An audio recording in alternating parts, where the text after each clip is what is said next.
नमस्कार, driver exam channel पे आप सभी का एक बार पुनः स्वागत है। आज ये हमारी एसएससी जीके पीवाईपी सीरीज़ की तीसरी क्लास है। जैसा कि आप सभी जानते हैं, दिल्ली पुलिस ड्राइवर्स में आने वाली 20 नंबर की जीके जीएस के लिए जो हमारी ये सीरीज़ चली हुई है, जिसमें हम एसएससी के लेटेस्ट अभी हाल-फिलहाल में जो एग्ज़ाम हुए हैं, उनसे लेके पिछले 5 साल तक के प्रीवियस ईयर क्वेश्चंस को कवर कर रहे हैं।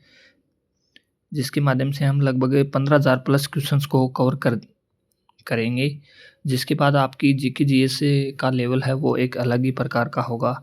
आपका विश्वास मानिए, आपका दिल्ली पुलिस ड्राइवर में जीके जीएस पार्ट में एक अच्छा स्कोर आएगा। साथ ही हम एडिशनल फैक्ट पे भी बात कर रहे हैं, ताकि जो अन्य क्वेश्चंस बनते हैं वो भी आपके साथ-साथ कवर हो जाएँ, आपको डिटेल स्टडी करने की ज़रूरत ना पड़े। आपको हार्ड स्टडी की बजाय स्मार्ट स्टडी करने की ज़रूरत है, ताकि आपका सिलेक्शन आसानी से हो। आप सभी को पता है दिल्ली पुलिस ड्राइवर में अब की बार कितना कंपटीशन होने वाला है। नंबर ऑफ पोस्टेज पिछली बार की मुकाबले 50% पोस्टेज भी नहीं है, तो आप मान सकते हैं कितना कंपटीशन रहेगा। और यदि आपको सिलेक्शन लेना है तो आपको अन्य पार्ट्स पे ज़्यादा मेहनत करनी पड़ेगी। ड्राइवर पार्ट्स एक ऐसा पार्ट है जिसको लगभग सभी स्टूडेंट हैं वो कवर कर ले जाएँगे, जिसका 35 से 40% तो जो 1 महीना तैयारी करेगा वो कैंडिडेट्स भी आसानी से कवर कर जाएगा। आप ऐसा मत मानिए कि आपको हार्ड एग्ज़ाम आएगा, उसमें नॉन टेक्निकल ज़्यादा पूछा जाएगा, टेक्निकल पार्ट है वो कम पूछा जाएगा। तो चलिए हम ज़्यादा बात न करते हुए आज की क्लास को स्टार्ट करते हैं। पिछली 2 क्लासों में हमने 150 क्वेश्चंस हैं वो कवर कर लिए हैं। साथ ही मैं आपको बताना चाहूँगा कि हम आगे करंट अफेयर्स को भी धीरे-धीरे कवर करेंगे, ताकि करंट अफेयर्स वाला पार्ट है जीके जीएस में वो भी हमारा कवर हो जाए और एक अच्छा स्कोर हम दिल्ली पुलिस ड्राइवर के जीके जीएस पार्ट में कर पाएँ। तो चलिए क्लास को स्टार्ट करते हैं। इस क्लास का पीडीएफ लिंक हमारे टेलीग्राम ग्रुप से आप प्राप्त कर सकते हैं। इसकी पीडीएफ वहाँ से आप रिवीजन कर लेंगे, जिसका लिंक वीडियो के डिस्क्रिप्शन में दिया गया है। साथ ही आपने पहली 2 क्लासेस नहीं देखी तो उनका लिंक भी वीडियो के डिस्क्रिप्शन में मिल जाएगा, या आप चैनल पे विजिट करके वो क्लासेस हैं वहाँ से आप कवर अप कर सकते हैं। और साथ ही मैं आपको बताना चाहूँगा कि इन क्वेश्चंस की वीकली रूप से हम संडे के वाले दिन है वो रिवीजन करेंगे, ताकि एक साथ हमारा अच्छा रिवीजन हो जाए। और इनकी क्विज़ है वो जल्द ही टेलीग्राम ग्रुप पे स्टार्ट हो जाएंगी, तो इसलिए टेलीग्राम ग्रुप से जुड़ना न भूलें। चलिए क्लास को स्टार्ट करते हैं। 151 नंबर क्वेश्चन की बात करें तो आज की क्लास का हमारा पहला क्वेश्चन है, ओजोन परत किस प्रकार की विकिरण को अवशोषित करती है। ये क्वेश्चन पूछा गया था एसएससी एग्जाम में। तो ओजोन परत आपको पता है पराबैंगनी किरणों को वो अवशोषित करती है। एडिशनल फैक्ट में बात करें तो ओजोन परत है वो मुख्य रूप से समताप मंडल में पाई जाती है, ये आपको याद रखना है। अगला क्वेश्चन था, 2 शाखाओं में विभाजित निम्नलिखित में से किस संगठन की स्थापना लोक बाल गंगाधर तिलक और एनी बेसेंट ने की थी। तो इनमें से होम रूल लीग की स्थापना है वो लोकमान्य बाल गंगाधर तिलक और एनी बेसेंट के द्वारा की गई थी, ये आपको याद रखना है। एडिशनल फैक्ट में बात करें तो इसकी स्थापना 1916 में, होम रूल लीग की स्थापना 1916 में की गई थी।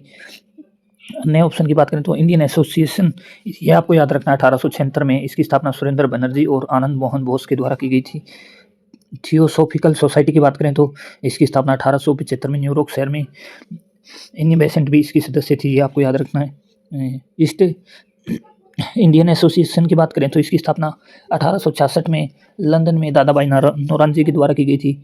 और होम रूल लीग आपको बता ही दिया है कि एनी बेसेंट के प्रयासों से 1916 में इसकी स्थापना की गई। अगला क्वेश्चन है, किस वर्ष में भारत ने आईसीसी क्रिकेट विश्व कप टूर्नामेंट की मेज़बानी नहीं की। तो इसका सही उत्तर होगा 1983 के विश्व कप की मेज़बानी है वो इंग्लैंड द्वारा की गई थी। और 1983 के विश्व कप को भारत द्वारा जीत लिया गया था वेस्ट इंडीज़ को हराकर, ये आपको याद रखना है। भारत ने अब तक मेज़बानी की है 1987 विश्व कप की, 1996 की, 2011 की और 2023 विश्व कप की मेज़बानी है वो भारत ने की है, ये आपको याद रखना है। और अभी तक भारत ने जो विश्व कप जीते हैं वो 1983 का जीता है, 2011 का जीता है, 2 बार आईसीसी क्रिकेट विश्व कप जीता है भारत ने। 1983 में आपको याद रखना है वेस्ट इंडीज़ को हराया था 43 रन से, और 2011 में मुंबई के वानखेड़े में श्रीलंका को 6 विकेट से हराया था, ये आपको याद रखना है। अगला क्वेश्चन है, जो पुस्तकों का मिलान करना है, तो निम्नलिखित में से कौन सी पुस्तकों से संबंधित लेखन का मिलान करना है। तो इसका सही आंसर होगा ऑप्शन नंबर बी। आपको याद रखना है कि ताजुल मौसिर के लेखक हैं हसन निज़ामी, खुजैन उल फुतह किताब के लेखक हैं अमीर खुसरो, तारीख फिरोजशाही के लेखक है जियाउद्दीन बरूनी और तारीख मुबारक शाही के लेखक हैं याहून बिन अहमद सर हिदेसी। ये आपको याद रखना है। अगला क्वेश्चन है, निम्नलिखित में से कौन सा विकल्प अधिक जनसंख्या के कारण होता है। भूमि और अन्य अनिर्णीकरण संसाधन दबाव की कमी से। अगला क्वेश्चन है, बेरियम सल्फेट पर पैलेडियम को किस अन्य नाम से जाना जाता है। तो इसका सही आंसर होगा रोसेनवुड उत्प्रेरक के रूप में इसे जाना जाता है। अगला क्वेश्चन है, अबोनी और महोगनी के पेड़ किस प्रकार के वनों में पाए जाते हैं। तो उष्णकटिबंधीय सदाबहार वनों में अबोनी और महोगनी के पेड़ पाए जाते हैं। अगला क्वेश्चन पूछा गया 1945 में ब्रिटेन में किस पार्टी की सरकार बनाई थी। तो इसका सही आंसर होगा लेबर पार्टी। 1945 में लेबर पार्टी जो आम चुनाव हुए थे उसमें लेबर पार्टी की सरकार बनी थी। ये आपको याद रखना है। साथ ही अन्य फैक्ट्स की बात करें तो लेबर पार्टी की स्थापना है वो 1900 में हुई थी, 19वीं शताब्दी में। अगला क्वेश्चन है, भारत द्वारा न्यूनतम विकसित देशों लो डेवलपमेंट कंट्रीज के लिए शुल्क मुक्त ट्रैफिक वैरिता DFTP योजना की घोषणा कब की गई थी। ये बहुत इंपॉर्टेंट क्वेश्चन है TCS का, ये आपको याद रखना है। ये 2008 में इसकी स्थापना है वो की गई थी। जो लो न्यूनतम विकसित देश हैं उनके लिए जो शुल्क मुक्त ट्रैफिक वैरिता की योजना की घोषणा है भारत सरकार द्वारा 2008 में की गई थी। ये आपको याद रखना है। अगला क्वेश्चन है, अप्रैल 2023 में प्रतिष्ठित दीनानाथ मंगेशकर पुरस्कार से किसे सम्मानित किया गया था। तो पंकज उदास को है दीनानाथ मंगेशकर पुरस्कार से 2023 में है वो सम्मानित किया गया था। अगला क्वेश्चन है, प्रधानमंत्री आयुष्मान भारत स्वास्थ्य योजना किस वर्ष शुरू की गई थी। तो इसका सही आंसर होगा 2021 में। ये बहुत इंपॉर्टेंट क्वेश्चन है। प्रधानमंत्री आयुष्मान योजना 2021 में शुरू की गई थी, जिसके तहत प्रत्येक परिवार को 5 लाख तक का मुफ्त इलाज है वो दिया जाता है। ये आपको याद रखना है। अगला क्वेश्चन है, गोनिया उल्लेखित निम्न में किस श्रेणी से संबंधित है। तो इसका सही आंसर होगा डायनोप्लेक्लेट्स से संबंधित है ये। अगला क्वेश्चन है, प्राचीन भारत का वोल्बी शहर 5वीं से 8वीं शताब्दी ईस्वी तक किस राजवंश की राजधानी था। तो मैत्रक वंश राजवंश की राजधानी था वोल्बी शहर 5वीं से 8वीं शताब्दी के बीच। एडिशनल फैक्ट में बात करें तो वोल्बी शहर वो वर्तमान में गुजरात के भावनगर जिले से संबंधित है। और मैत्रिक राजवंश की बात करें तो मैत्रिक राजवंश की स्थापना बाल्टक के द्वारा की गई थी, जिसने 5वीं से 8वीं ईस्वी के बीच गुजरात के सौराष्ट्र में है वो शासन किया था। गुप्त साम्राज्य की बात करें तो गुप्त साम्राज्य है वो 320 से 550 ईस्वी तक भारत में है वो शासन किया था, जिसकी स्थापना श्री गुप्त के द्वारा की गई थी। साथ ही बौद्ध धर्म की बात करें तो बौद्ध धर्म की स्थापना गौतम बुद्ध के द्वारा की गई थी 5वीं ईसा पूर्व में। ये आपको याद रखना है। अगला क्वेश्चन है, भरतनाट्यम नृत्य शैली किस राज्य से संबंधित है। तो इसका सही आंसर होगा तमिलनाडु। भरत तैमिलाप, तो ये आपको याद रखना है ऐसे ट्रिक से, भरत तैमिलाप, भरत सैमिलाप या भरत तैमिलाप, तो आपको याद रह जाएगा भरतनाट्यम तमिलनाडु। अन्य फैक्ट्स में बात करें तो जो अन्य शास्त्रीय नृत्य हैं उनमें कथक वो उत्तर भारत में किया जाने वाला शास्त्रीय नृत्य है। कथकली केरल से संबंधित है, कुचिपुड़ी आंध्र प्रदेश से संबंधित है, ओडिसी उड़ीसा से संबंधित है, मणिपुरी मणिपुर से संबंधित है, मोहिनीअट्टम केरल से संबंधित है। ये आपको याद रखना है। अगला क्वेश्चन है, किस प्रकार के विकिरण की तरंगदैर्ध्य बहुत कम होती है जो परमाणु विस्फोटकों, बिजली और रेडियोधर्मी क्षय की कम नाटकीय गतिविधियों द्वारा उत्पन्न होती है। तो गामा किरणों की तरंगदैर्ध्य है वो बहुत कम होती है। अगला क्वेश्चन है, निम्नलिखित में से कौन सा राज्य हैं उनकी सीमाएं आपस में साझा नहीं होती। तो इसका सही आंसर है भूटान और मेघालय। इन राज्यों की सीमाएं हैं वो आपस में साझा नहीं होती। मेघालय एडिशनल फैक्ट में बात करें तो मेघालय को बादलों का निवास स्थान भी कहा जाता है। भूटान की बात करें तो भूटान दक्षिण एशिया का एक छोटा सा देश है जिसकी राजधानी थिम्पू है। अरुणाचल प्रदेश की बात करें तो अरुणाचल प्रदेश पूर्वोत्तर भारत का एक राज्य है जिसे उगते सूरज की भूमि भी कहा जाता है। ये आपको याद रखना है। अगला क्वेश्चन है, भारत किस तिथि को अपना संविधान दिवस मनाता है। तो इसका सही आंसर होगा 26 नवंबर 1949 को संविधान सभा द्वारा संविधान को अपनाया गया था और संविधान लागू हुआ था 26 जनवरी 1950 को, जबकि हम संविधान दिवस मनाते हैं 26 नवंबर को प्रतिवर्ष। 19 नवंबर 2015 को भारत सरकार ने 26 नवंबर को संविधान दिवस के रूप में घोषित किया था। ये भी आपको याद रखना है। क्वेश्चन ये भी पूछा जा सकता है कि भारत में संविधान दिवस 26 नवंबर को मनाया जाता है, यह भारत सरकार द्वारा कब घोषित किया गया था? तो ये 19 नवंबर 2015 को है, ये संविधान दिवस के रूप में 26 नवंबर को घोषित किया गया था। ये आपको याद रखना है। अगला क्वेश्चन है उड़ान योजना से संबंधित। उड़ान योजना को 2017 में 5 वर्ष पूरे हो गए हैं, ये आपको याद रखना है। अगला क्वेश्चन है कौन सा भारतीय मैराथन आयोजन एशिया का सबसे बड़ा मैराथन है? तो ये इसका सही आंसर होगा मुंबई मैराथन एशिया का सबसे बड़ा मैराथन है। पहली बार यह मैराथन इसकी शुरुआत 2004 में हुई थी, ये आपको याद रखना है।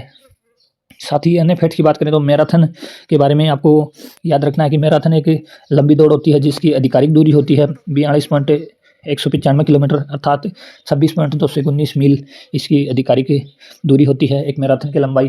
कई बार ये एसएससी द्वारा क्वेश्चन पूछा जा चुका है कि एक मैराथन की लंबाई कितनी होती है, तो ये आपको याद रखना है 42.195 किलोमीटर, या मील में पूछे तो 26.219 मील, ये आपको याद रखनी है। दिल्ली हाफ मैराथन की बात करें तो दिल्ली हाफ मैराथन जो नई दिल्ली में आयोजित होती है, इस दौड़ की लंबाई है वो 21.09 किलोमीटर है। मील में बात करें तो 13.1 मील है, ये भी आपको याद रखनी है। पिकथॉन की बात करें तो पिकथॉन भारत की सबसे बड़ी महिला दौड़ है, ये भी आपको याद रखना है।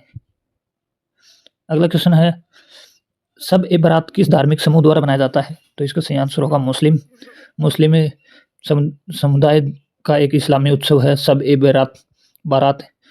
ये मुसलमानों द्वारा बनाया जाने वाला एक प्रमुख त्यौहार है, ये आपको याद रखना है। अगला क्वेश्चन है निम्नलिखित में से कौन सा अकबर के नवरत्नों में से एक था?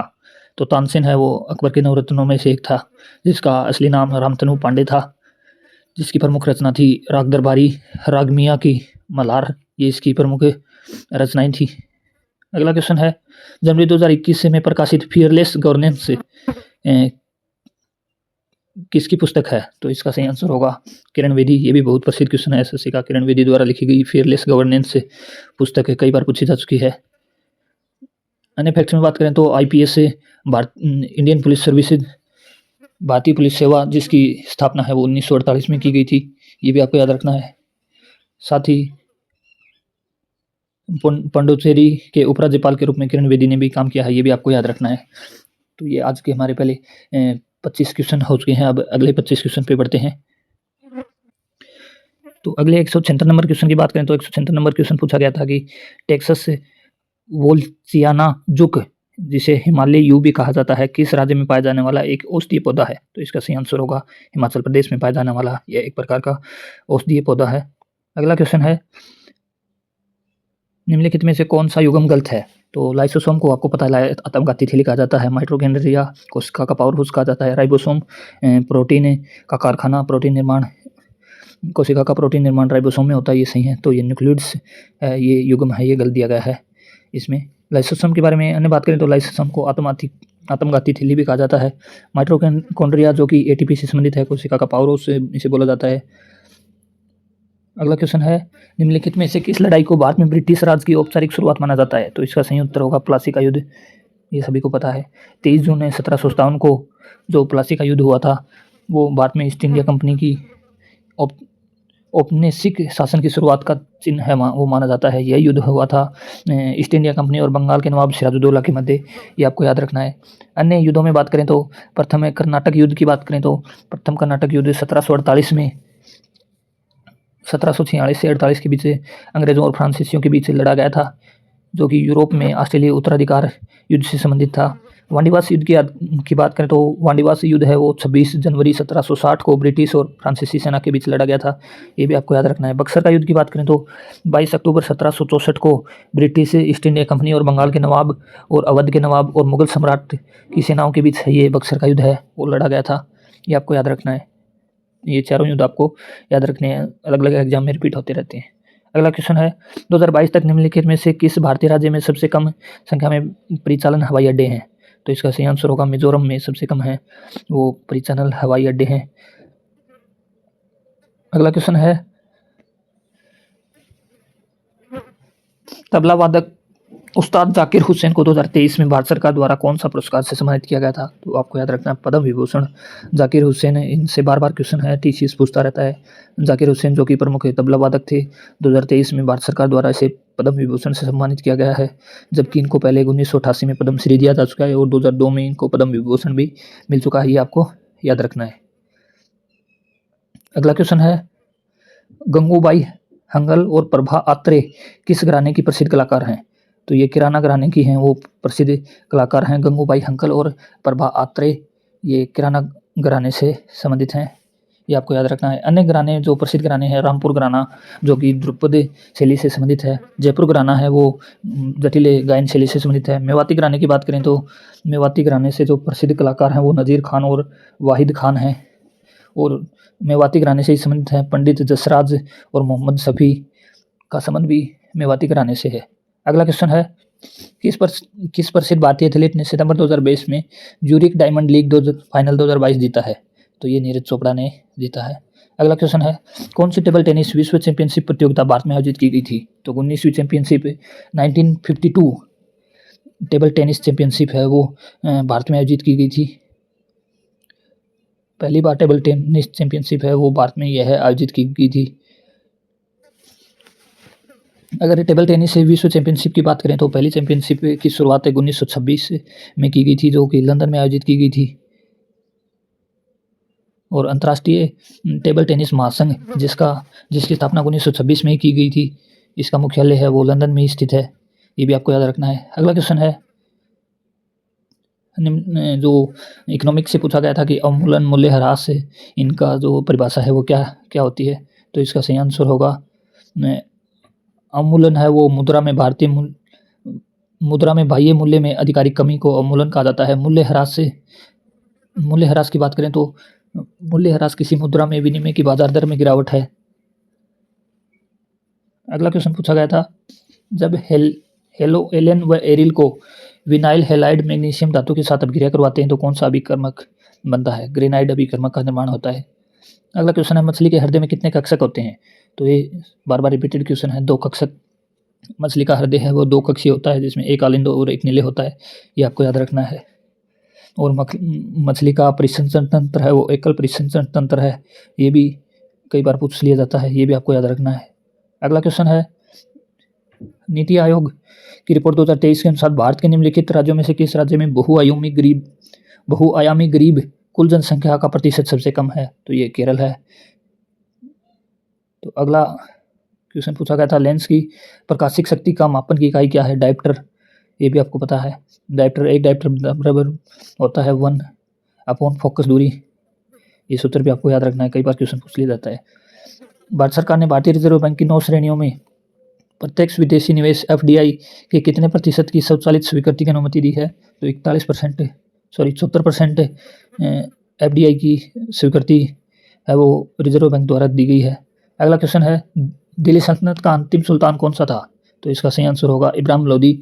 दिल्ली सल्तनत का है वो लोदी वंश का अंतिम शासक था, जिसे 1526 में बाबर द्वारा हराकर है मुगल साम्राज्य की स्थापना है वो की गई थी। जो पानीपत की लड़ाई आपको पता है 21 अप्रैल 1526 को बाबर और इब्राहिम लोदी के बीच हुई थी, जिसमें बाबर की विजय हुई थी और बाबर द्वारा मुगल वंश की है वो स्थापना है वो कर दी गई थी। अगला क्वेश्चन है, कौन सा कप ट्रॉफी भारतीय घरेलू क्रिकेट से संबंधित नहीं है? तो इनमें से दुलीप ट्रॉफी क्रिकेट से संबंधित है, देवधर ट्रॉफी, रणजी ट्रॉफी ये क्रिकेट से संबंधित हैं, जबकि डूरंड कप है ये फुटबॉल से संबंधित एक टूर्नामेंट है जिसकी शुरुआत 1888 में हुई थी, ये आपको याद रखना है।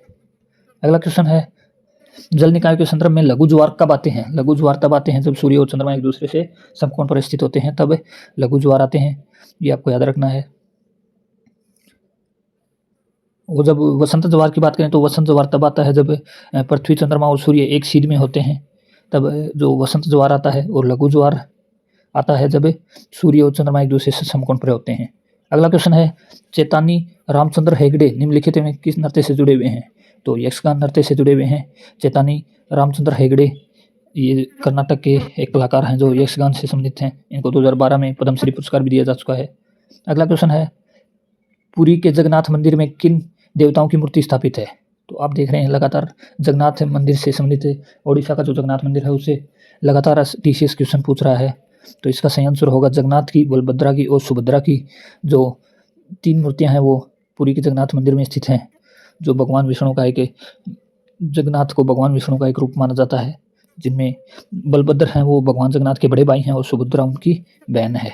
ये 3 मूर्तियां हैं इस मंदिर में है बनी हुई है। अगला क्वेश्चन है, उच्च न्यायालय में न्यायाधीश के रूप में सेवा देने वाली पहली भारतीय महिला अन्ना चांडी किस उच्च न्यायालय में नियुक्त किया गया था? तो इसका सही आंसर होगा केरल।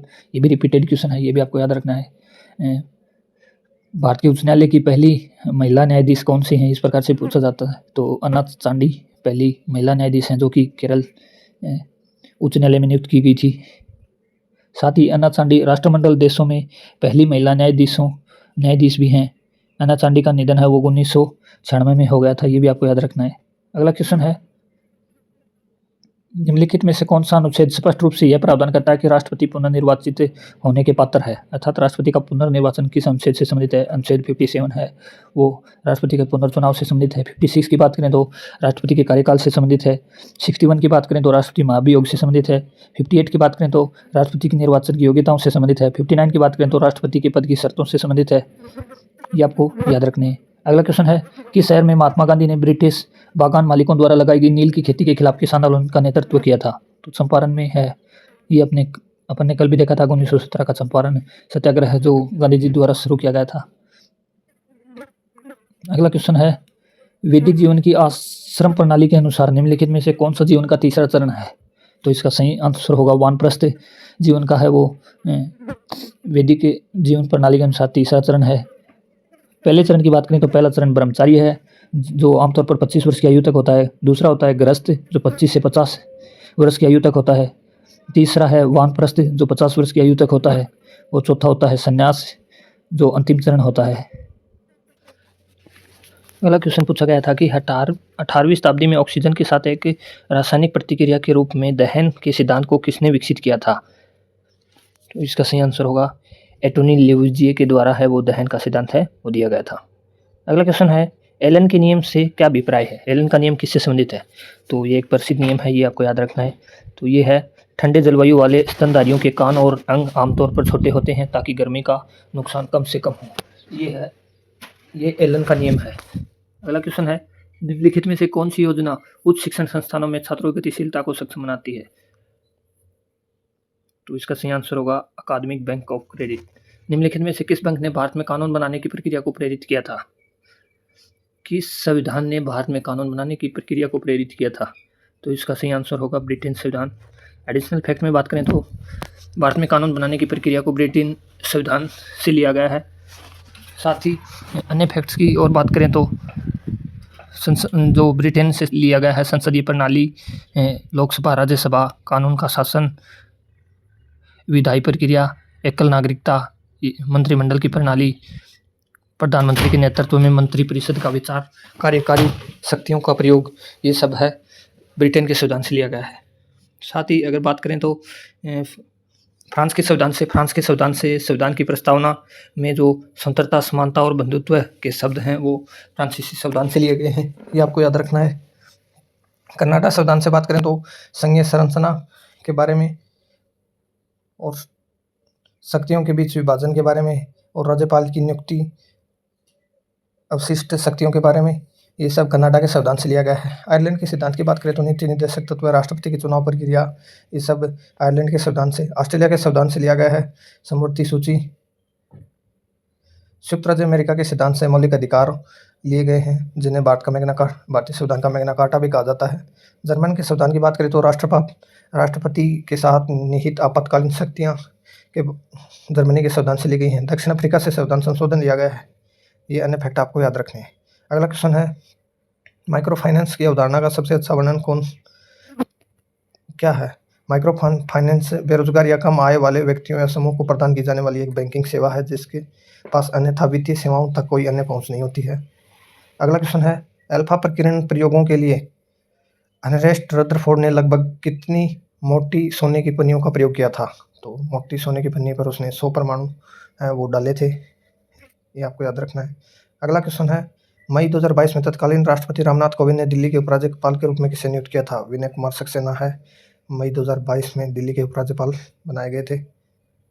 साथ ही आपको याद रखना है, किरण बेदी भी दिल्ली की उपराज्यपाल रह चुकी हैं। अनिल बैजल है, वो भी दिल्ली के उपराज्यपाल रहे हैं। विजय कपूर भी दिल्ली के पूर्व उपराज्यपाल रहे हैं 1997 से 2002 तक। अगला क्वेश्चन है, कबड्डी टीम में प्रत्येक पक्ष में मैदान में कितने खिलाड़ी होते हैं? तो कबड्डी टीम के प्रत्येक पक्ष में 7 खिलाड़ी होते हैं।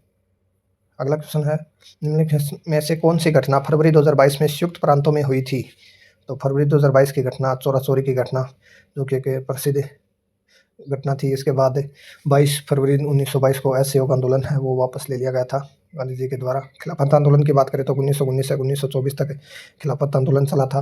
काकोरी कांड की बात करें तो 9 अगस्त 1928 को काकोरी कांड हुआ था राम प्रसाद बिस्मिल के नेतृत्व में। भारत छोड़ो आंदोलन की बात करें 1942-43 में भारत छोड़ो आंदोलन चलाया गया था।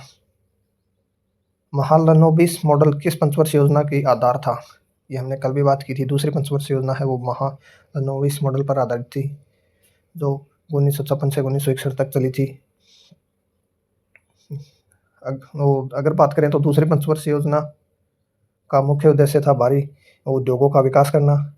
छठी पंचवर्षीय योजना की बात करें तो छठी पंचवर्षीय योजना 1980 से 85 के बीच चली थी। पहली पंचवर्षीय योजना 51 से 56 के बीच, जो हेराडोमार मॉडल पर आधारित थी। भारत के किस राज्य में जल संचय संरचनाओं के निर्माण के लिए नीरू मीरू कार्यक्रम शुरू किया गया था? तो आंध्र प्रदेश राज्य में नीरू मीरू कार्यक्रम है वो शुरू किया गया था। लता मंगेशकर को भारत रत्न से किस वर्ष सम्मानित किया गया था? आप देख सकते हो रिपीटेड क्वेश्चंस हैं। 2001 में लता मंगेशकर को भारत रत्न से सम्मानित किया गया था। अन्य फैक्ट्स में बात करें तो लता मंगेशकर को भारत की कोकिला, melody queen, voice of the millennium, ये इनके उपनाम हैं। पद्म भूषण की बात करें तो लता मंगेशकर को 1969 में दिया गया। दादा साहब फाल्के पुरस्कार 1989 में दिया गया। पद्म विभूषण 1999 में दिया गया। भारत रत्न 2001 में दिया गया।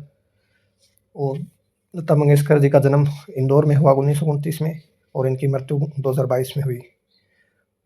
एस सुब्बुलक्ष्मी के बाद भारत रत्न पाने वाली ये दूसरी महिला गायिका थी, ये आपको याद रखना है। अगला क्वेश्चन है, भारत के किस जिले में बरखान पाए जाते हैं? सॉरी, राजस्थान के किस जिले में बरखान पाए जाते हैं? जैसलमेर में अर्धचंद्राकार बालू के टीले होते हैं जिन्हें बरखान कहा जाता है, जैसलमेर में पाए जाते हैं। अगला क्वेश्चन है, जवाहरलाल नेहरू मणिपुर नृत्य अकादमी की स्थापना कब हुई थी? ये रिपीटेड क्वेश्चन है, आपको पहले भी बताया था। ये बहुत बार एसएससी द्वारा पूछा जाता है। 1954 में है वो जवाहरलाल नेहरू नृत्य अकादमी की स्थापना हुई थी। इसी से संबंधित है संगीत नाटक अकादमी, जिसकी स्थापना 31 मई 1952 को हुई थी। इसी की उपशाखा है जवाहरलाल नेहरू मणिपुर नृत्य अकादमी, जो कि मणिपुर इम्फाल में स्थित है, जिसकी स्थापना 1954 में हुई थी। अगला क्वेश्चन है, पौष मेला किस भारतीय राज्य द्वारा मनाया जाता है? तो इसका सही आंसर होगा पश्चिम बंगाल। पश्चिम बंगाल का एक प्रमुख मेला है पौष मेला। अन्य फैक्ट्स की बात करें तो उत्तर प्रदेश के मुख्य मेले रामनवमी, खिचड़ी, होली, चैत्र नवरात्रि। हिमाचल प्रदेश में चैत, जिसे डोलरू भी कहा जाता है, इसका प्रमुख नृत्य है। दुर्गा पूजा पश्चिम बंगाल की प्रसिद्ध है। पश्चिम बंगाल में ही पौष पूजा, जमाई षष्ठी, दुर्गा पूजा, पौष मेला पश्चिम बंगाल से संबंधित है। मध्य प्रदेश की बात करें तो मध्य प्रदेश का एक कर्म आदिवासियों का प्रमुख त्यौहार है, लरूकाज भी है। गंगोर आदिवासी त्यौहार है मध्य प्रदेश का। अगला क्वेश्चन है, निम्नलिखित में से किस विदेशी यात्री के अनुसार दिल्ली के लोग सुल्तान को अपशब्द से भरे पत्र लिखते थे, इसलिए उन्हें दंडित करने के लिए सुल्तान ने राजधानी को कहाँ पर स्थानांतरित किया था? तो ये पत्र किसने लिखा था? इब्न बतूता ने अपने पत्र में लिखा है कि दिल्ली के लोग सुल्तान को अपशब्द भरे पत्र लिखते थे, जिसके कारण उन्होंने अपनी राजधानी है दिल्ली से देवगिरी स्थापित की थी, और उसका नाम बदलकर दौलताबाद कर दिया गया था। यह एसएससी का फेवरेट क्वेश्चन है, बहुत बार पूछा जाता है। अल बरूनी से भी एक प्रसिद्ध क्वेश्चन पूछा जाता है कि किताब अल हिंद के लेखक कौन है? तो इसके लेखक हैं अल बरूनी। अगला क्वेश्चन है, 2022 भारतीय रेलवे द्वारा शुरू की गई वन स्टेशन वन प्रोडक्ट योजना के लिए किस रेलवे स्टेशन का चयन किया गया? तो चेन्नई सेंट्रल रेलवे स्टेशन का चयन किया गया था। अगला क्वेश्चन है, पार्लियामेंटों से संबंधित पार्लियामेंटो अधिनियम 1909 में पारित किया गया। ये मुसलमानों के लिए एक अलग निर्वाचन मंडल का अधिकार दिया गया था।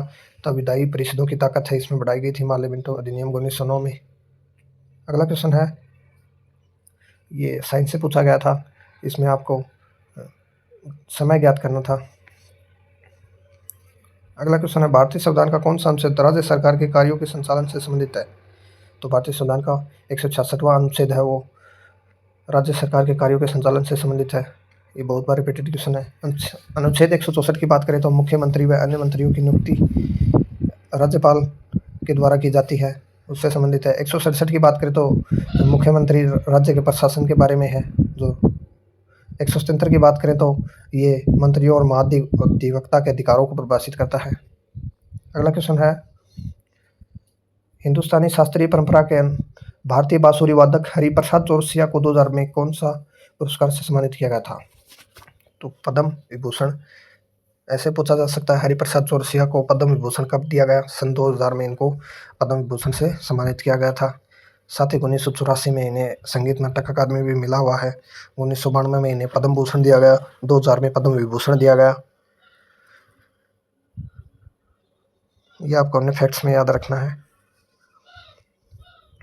अगला क्वेश्चन है, कौन सा शब्द क्रिकेट से संबंधित नहीं है? Wide ball, wicket, no ball, ये सभी हैं क्रिकेट से संबंधित हैं, जबकि ड्यूस शब्द है वो बैडमिंटन से संबंधित है, ना कि क्रिकेट से। अगला क्वेश्चन पूछा गया था, वासुदेव प्रथम जिन्होंने सोने और तांबे के सिक्के जारी किए थे, किस वंश के राजा थे? तो इसका सही आंसर होगा कुषाण वंश के एक प्रसिद्ध राजा वासुदेव प्रथम ने है।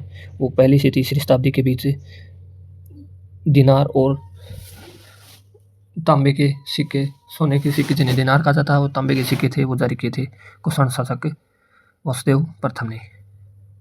कुषाण शासक कनिष्क की बात करें तो इनसे संबंधित एक प्रसिद्ध क्वेश्चन है, सिल्क रूट की शुरुआत है वो कुषाण शासक कनिष्क द्वारा की गई थी। ये भी एक प्रसिद्ध क्वेश्चन है, ये याद रखना है। शुंग वंश की बात करें तो शुंग वंश की राजधानी थी वो पाटलिपुत्र थी। और वाकटक राजवंश से भारत में एक वंश के एक प्रसिद्ध राजा थे हरिसेन, उनके द्वारा जो अजंता की गुफाएं हैं वो निर्माण की गई थी, ये याद रखना है। और शक शासकों को प्राचीन साहित्य में सीथियन के नाम से जाना गया है, ये भी कई बार पूछा जाता है। अगला क्वेश्चन है, एक बीजपत्री पत्तियों में संवहन बंडल के समान आकार का कारण क्या है? तो इसका सही आंसर होगा समांतर शिराविन्यास है, एक बीजपत्री पत्तियों में संवहन बंडल का कारण है। तो इस प्रकार से हमने आज 75 क्वेश्चन कवर कर लिए हैं। इस प्रकार से हमारे अभी तक कुल 2 से 25 क्वेश्चन हैं वो कंप्लीट हो चुके हैं। इसी प्रकार हमें लगातार है वो एसएससी के जो प्रीवियस ईयर क्वेश्चंस हैं उनको कवर करते रहेंगे, और हमारी जो जीके जीएस की तैयारी है वो दिन प्रतिदिन बेहतर होती रहेगी। तो क्लास हेल्पफुल लगी तो क्लास को लाइक करें, अपने फ्रेंड्स के बीच शेयर करें, और इस क्लास का पीडीएफ प्राप्त करने के लिए टेलीग्राम ग्रुप ज्वाइन करें। मिलते हैं कोई नए अपडेट के साथ। Thanks for watching. जय हिंद, जय भारत।